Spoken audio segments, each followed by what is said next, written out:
Olá, professores, tudo bem? Vamos dar continuidade aí a mais uma conversa. Esse vídeo hoje eu vou mostrar para vocês um pouco do roteiro na prática, que vocês vão entender melhor do que eu estou falando. Quando a gente fala no roteiro, quando a gente fala em execução de roteiro, é muito importante da gente trabalhar isso na prática. Bom, então o que eu vou falar para vocês? Na prática, como é que você vai se organizar? Vai ter uma disciplina, né? Você vai organizar a sua disciplina, você vai organizar com a coordenadoria do curso, e aí você foi aprovado e vai trabalhar numa disciplina. Aí você vai ver se ela tem 30 horas, se ela tem 45 horas, se ela tem 60 horas. Geralmente, através desse modelo aqui, chamado modelo ED, geralmente isso é conversado através da matriz curricular, através do plano da disciplina, que já está pré-organizado, ok? Então, depois disso, você vai ter que como é que você vai definir esse tempo para organizar esse material. Geralmente, o que eu estou explicando para vocês, eu estou extraindo desse livro aí da Andrea Filato, que Como Preparar Conteúdo para EAD. Ela fala dessas 4 etapas. Primeiro, simula a realização das atividades. Você precisa simular como é que vai trabalhar o aluno, como é que esse aluno está trabalhando cada videoaula, como é que esse aluno está trabalhando o e-book. Então você vai fazer um cálculo, ele vai ler 5 páginas por dia, 10 páginas por dia, então vamos fazer a conta, cada dia ele separa um período, tipo 1 hora por dia, e aí ele vai trabalhar isso. Então quanto é que vai dar isso em um mês, quanto é que vai dar isso por semana em horas. Então esse trabalho todo ele é calculado para você dizer que essa disciplina tem 20 horas, que essa disciplina tem 60 horas, tudo isso vai ser calculado. O seu vídeo, mas o meu vídeo só tem 15 minutos, então eu só calculo 15 minutos? Não, você vai calcular o tempo de assistir, o tempo que ele vai parar para reflexão, o tempo que ele vai parar para fazer anotações, e assim que ele vai fazer a leitura de outros materiais complementares. Então tudo isso é calculado para você fechar essas 60 horas desse curso, e também fornecer exemplos e templates. Bom, Guilherme, o que é exemplos e templates? Não sei. Exemplos e templates são modelos prontos para que o aluno não perca tempo atrás de modelar, tipo uma atividade de envio único. Como é que eu faço? Você tem um modelo lá onde ele só vai preencher para poder enviar para você. Um modelo de relatório, um modelo de resenha de um livro, tudo isso tem que ser entregue para facilitar ele, para ele entender como é que ele vai fazer. Essa aqui é uma visão geral de como é que funciona esse modelo chamado ED, esse modelo de desenvolvimento e análise, que você tem esse processo inicial aqui de organização, de preparação, e é importante frisar que a gente precisa avaliar o público. Isso é muito importante, conhecer o público-alvo. Por quê? Porque conhecendo o público-alvo, você sabe qual a idade, sexo, se ele tem acesso à internet, esse é um problema muito sério no Brasil, porque ainda temos problemas sérios de acesso à internet. Então, jovens que estão fazendo graduação, que estão optando pela EAD, pela distância dos centros, precisam ter esse acesso à internet, e isso é um problema, um problema da nossa sociedade no Brasil. Então tudo isso tem que ser avaliado para você reduzir a quantidade de materiais, de webconferências, por exemplo. Se o aluno não tem acesso diário à internet, ele vai visitar o laboratório 2, 3 vezes na semana para poder ter acesso a esse material e para poder fazer as atividades. Então tudo isso tem que ser levado em conta, e esse modelo faz esse levantamento de você ter que avaliar isso com mais calma, com mais critério, e executar melhor as atividades da educação à distância. Durante a reunião, que como a gente falou no outro vídeo, se você não assistiu o outro vídeo, vou botar aqui o link aqui na descrição para você acessar o outro vídeo, o primeiro vídeo sobre roteiro. Então, na reunião que você vai ter com o coordenador, você tem que levantar esse material disponível. Que é isso? Bom, é aquele material que a casa tem. O que tem na casa? Tem estúdio para gravar? Não tem? Tem que gravar no meu laptop em casa? O que eu vou ter de material disponível? Eu tenho como acessar repositório? Eu posso pegar material impresso? Então são coisas que você precisa fazer um levantamento. Assim como eu já falei, você tem que levantar quem são esses alunos, que é muito importante saber que são aqueles que você vai trabalhar. E também conhecer o projeto pedagógico desse curso, para saber quais os recursos que estão determinados, o que é obrigatório, tem que ter, o que são materiais complementares, quanto o tamanho de cada material, o mínimo de tamanho de cada material, que no caso do e-book tem um mínimo, esse material disponível, que geralmente são e-books, videoaula, as atividades que você precisa colocar no ambiente virtual, os fóruns, que são discussões, essas avaliações, como é que você vai avaliar, e esses recursos complementares. Um vídeo de um outro canal, e aí você tem que colocar links, porque você tem problemas de direito autoral, então você não pode colocar qualquer vídeo, e você não pode baixar vídeos do YouTube e colocar no ambiente como o seu, então você põe um link para que a pessoa acesse ao canal original dessa produção como um recurso complementar. Você pode fazer essa pergunta: e Guilherme, tem mais? Sim, tem mais. Nós temos hipertextos, que são textos que fazem cada tag, cada palavra que está lá no hipertexto, ela faz uma conexão a um outro site, faz uma conexão a um outro ambiente, você pode clicar e ir lá e complementar a informação. Hoje um hipertexto é extremamente importante, extremamente útil no trabalho da EAD. Temos o podcast, que é uma outra ferramenta interessante, que você, digamos assim, você aumenta a quantidade de modalidades na hora que você está assistindo a aula. Então, somente com audição você consegue fazer uma outra tarefa, como por exemplo, estar dirigindo no trabalho, estar ouvindo podcast. Isso vai ajudar a ampliar a quantidade de horas de acesso, de estudo, e o podcast é uma ferramenta útil para isso. Você tem também o mural digital, que é um outro ambiente importante, que você pode publicar, você pode publicizar, você pode disponibilizar para a comunidade o que a turma está fazendo de uma forma muito interativa e interessante. Você tem o quiz. O que é o quiz? São perguntas e respostas rápidas que você pode implantar através de formulários, através de perguntas rápidas durante uma webconferência ou até mesmo dentro do ambiente virtual, que pode ajudar muito na avaliação e também na fixação de conteúdo. Você tem também os meets, né, as chamadas masterclasses. O que é isso, Guilherme? Não estou entendendo. Bom, olha, hoje nós temos esses recursos que foram muito bem utilizados e explorados durante o período pandêmico, que é a webconferência.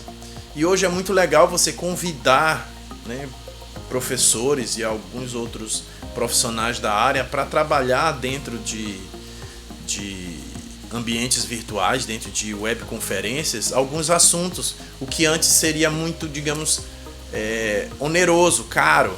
E webinários?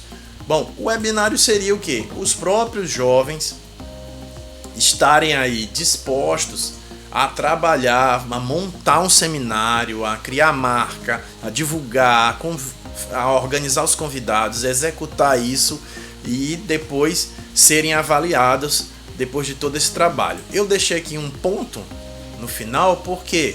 Porque tem muitas outras ferramentas que podem ser utilizadas ainda por aí, e tem muita coisa nova, e não vai encerrar somente com webinários, tem muita coisa para frente.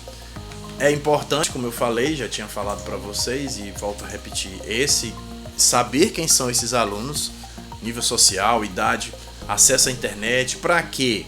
Para que a gente possa ter um conhecimento do nível de escolaridade, para você saber colocar um nível de material que possa facilitar o aprendizado. Isso é muito importante, conhecer um pouco desse nível desse aluno.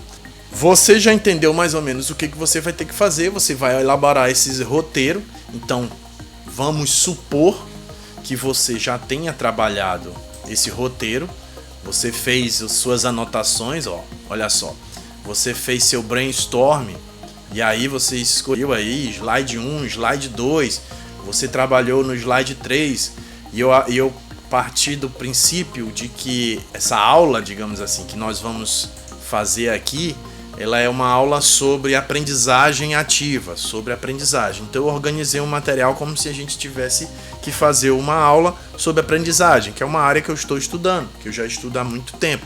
Então, vamos supor que minha videoaula seja sobre aprendizagem significativa. Então eu comecei a fazer um brainstorm aqui no Jamboard. Lógico que eu poderia usar um papel, mas eu fiz o Jamboard para ficar interessante para vocês.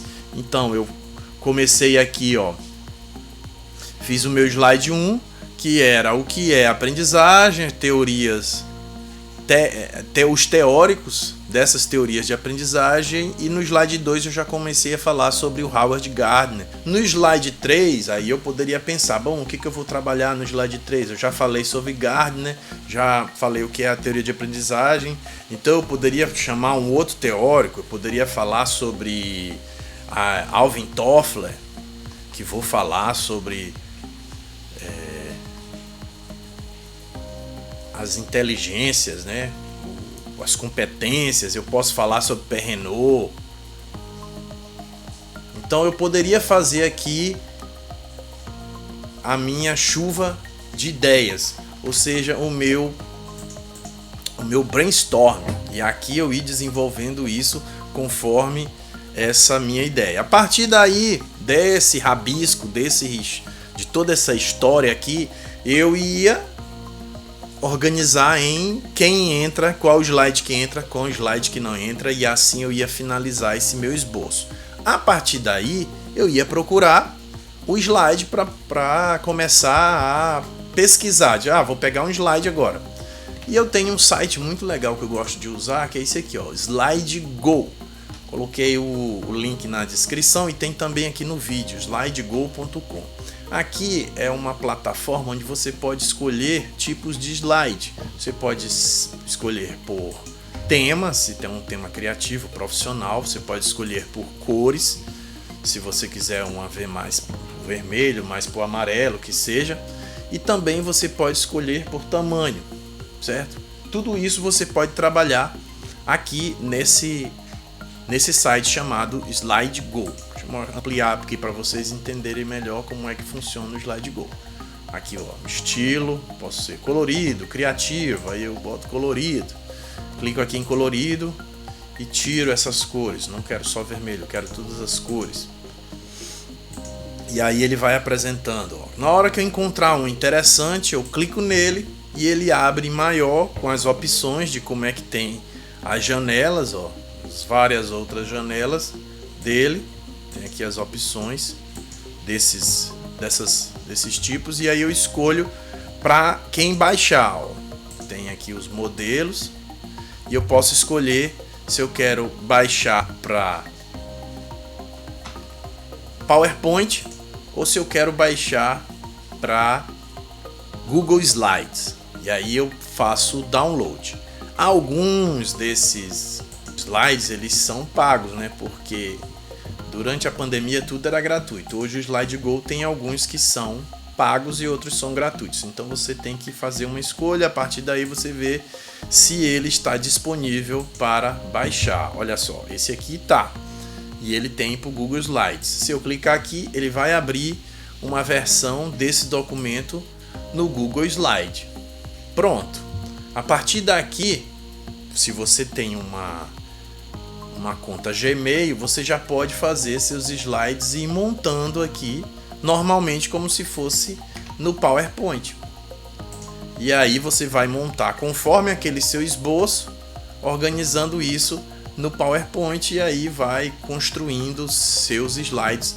Você tem 20 slides, 30 slides, você vai falar cada um a 2 minutos, então você tem 50 minutos de aula, é muito. Então você precisa enxugar. Eu vou fazer apenas 15 slides e vou falar 2 minutos para cada slide. Então eu tenho 30 minutos de videoaula. Então são cálculos que você precisa fazer para você não se estender demais e depois sair tendo que enxugar e perder conteúdo. E o foco de aprendizagem, que é o quê? Eu quero que ao final dessa videoaula, nesse caso é essa aqui que eu estou trabalhando no Jamboard, que é a aprendizagem. Ao final dessa aula eu quero que todos entendam o pensamento do Howard Gardner e o pensamento do Alvin Toffler e o pensamento do Perrenot. Pronto. Ao final dessa videoaula eu vou trabalhar isso. Então eu vou construir meus slides com base nisso. E assim eu vou fazendo anotações no caderno para saber o que eu não posso deixar de falar, o que eu não posso, impossível deixar de comentar. Aí você vai precisar, por exemplo, voltando aqui ao nosso slide, você vai precisar colocar itens, ou seja, você vai precisar colocar ilustrações. E aí eu mostro para vocês um dos sites que tem bastante repositório de fotos, que é o pixels.com. Você pode, por exemplo, colocar aqui estudar, que é o caso que eu estou falando de aprendizagem, e pode aparecer fotos de pessoas estudando. Aqui é um repositório gratuito, e aí eu posso clicar nessa foto e ilustrar o meu slide, aquele meu slide que eu coloquei, colocar uma foto aqui ao lado para ilustrar melhor. Como, Guilherme? Você clica aqui na foto, vou escolher esse rapaz aqui, vou baixar a foto, ele vai baixar essa foto para o meu computador. E aí lá no meu slide eu mando inserir imagem e fazer esse upload dessa imagem. E aí a imagem já está bem aqui, eu faço abrir e aí dimensiono ela para encaixar. Você encaixa ela, eu quero os cantos arredondados. Tem aqui essa cortar imagem e aí você escolhe qual é a forma que você quer cortar. E aí ele corta com os cantos arredondados e você tem aí uma ilustração ao lado da sua foto. Isso é um outro recurso legal que você tem um repositório. Tá aí no vídeo o site, o Pixel, que é um outro repositório importante para você baixar fotos, tudo gratuito. A parte técnica mesmo de execução de um roteiro é isso. Espero que vocês tenham gostado e até a próxima. Tchau!